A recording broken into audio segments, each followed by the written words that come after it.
Let's talk to Mark in Chelmsford. Hello, Mark. Hi, Sheila.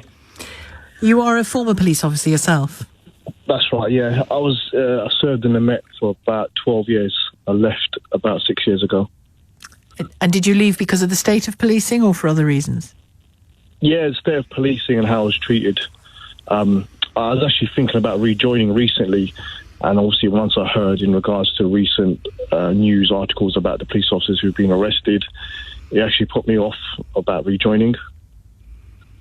Which element particularly? Just the way the whole police services has gone. I still speak to some colleagues that are in the police, and they're scared of even stopping vehicles, people, talking to people, interacting with people, because the fact is they're scared of being recorded by somebody or their own body cams capturing something they might have done which somebody else might find inappropriate. Like one of my colleagues, he spoke to me, he said he pushed somebody to defend himself. The body cam was viewed and they found that his behaviour wasn't appropriate. So I believe that the police service now are so scared to deal with people and to help people because they're so worried about their own, how can I put it, their own reputation. What, because of being filmed all the time, you mean? Yeah, there's cameras everywhere. Before, when I started, there was no such thing as cameras. Well, that's true for criminals and members of the public as well, isn't it? Exactly. So well, I mean, while they're going about their business or while they're being policed, that's true of all of us. Exactly. So that's the reason I think a lot of police officers don't want to get involved. If they see something happening, they'll turn a blind eye because the fact is they don't want to put themselves in a situation where they don't have to be. Are you talking about where their policing is constantly filmed while it's happening? No, just normal policing. Like if a police officer stops somebody, I don't know, he might have drugs on him, he believes he might have drugs on him, people will start recording it. And obviously, even though that police officer's got he's got a good intention of stopping that person because he believes he might have drugs on him, it then turns sour. People then complain. The police officer gets suspended. They'll look into it. So he thinks to himself, why rather than stopping that guy, I might as well just ignore him. Yeah, well, that's not their job, is it, to ignore them? But that's the problem now. They're so scared. I know people, obviously, speaking to colleagues, they're so scared.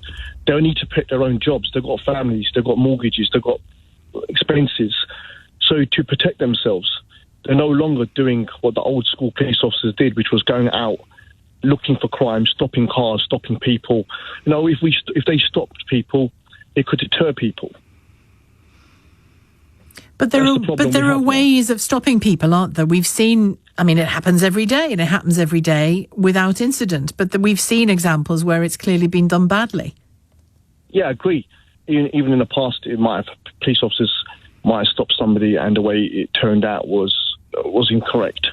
But I'm not from a white background, but I can put my hand on my heart and say that every single time I was with a colleague of a white background or whatever background, we never ever stopped anyone because of the colour of their skin.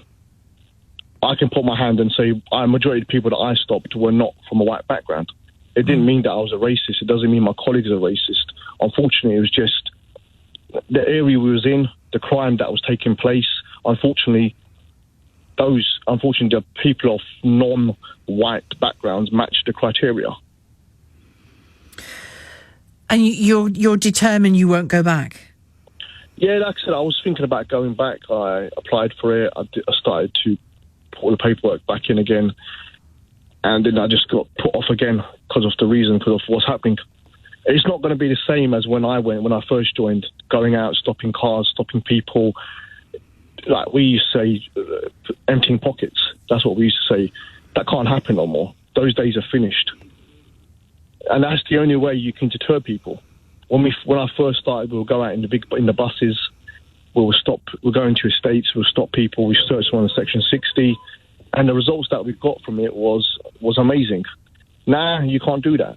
You can't get out of the bus. You can't stop people because of, like I said, people are recording you. You've got your own body cameras. That's your worst enemy. So you're recording. You're recording yourself. You're putting yourself in danger. Why is a body cam putting you in danger? Because you might say something inappropriate. So you stop somebody, they might say something to you. As humans, we say something back. That's just normal human nature. Just because you're in a police officer in uniform, you're still a human. So you might say something back to them, which they might find offensive. They might go and then put a complaint and say, well, hang on a minute, this police officer said to me, he said something to me, which I don't like. They'll then listen to your body cam, and they'll hear you say something which he might not like. And then obviously then you're putting... It's not about not liking it, it's whether it's to the standard of policing. And if it isn't, you need to be reminded what the standard of policing is, don't you? But we're humans when you stop somebody, for example, I don't know, who might be you're chasing a drug dealer, you stop him, you start searching him, he might say something to you, you might then swear at him, for example. As human beings, your adrenaline is going because you've just chased after him, you've grabbed him, you've had a little scuff with him, you're on the floor with him, he might turn around and say something to you, you might then turn around and say, you might say something back to him. Yeah. But then they don't look at the result, they don't look at the fact that, well, hang a minute, you've stopped a drug dealer, you've recovered drugs which you've prevented to be on sale on the streets. They won't look at that. They'll look at the fact, little Jimmy here has made a complaint about you because he didn't like the way you spoke to him or like the way you grabbed him. But unfortunately, if little Jimmy wasn't running around with drugs in his pocket, that wouldn't happen. Yes, but there still has to be a standard of policing, doesn't there? I mean, I understand how stressful that must be. I think I do anyway. But there still has to be a standard of policing where you don't meet the criminal with the behaviour of the criminal. You meet them with the behaviour of a police officer. But unless you're in that situation, that's a problem. People don't see that. Unless you're in that situation, dealing with those people day in, day out, that you understand how to deal with them. You can't go approach Jimmy, who's a drug dealer, he's running off from you, and try to be friendly with him. That ain't going to work. You're going to have to chase him down. You're going to have to grab him. You're going to have to, unfortunately, he might turn up on the floor. You might put him on the floor. You might have to restrain him. That's how it's going to end up. All right. Thanks very much, Mark, for your observations. Let's talk to Joe.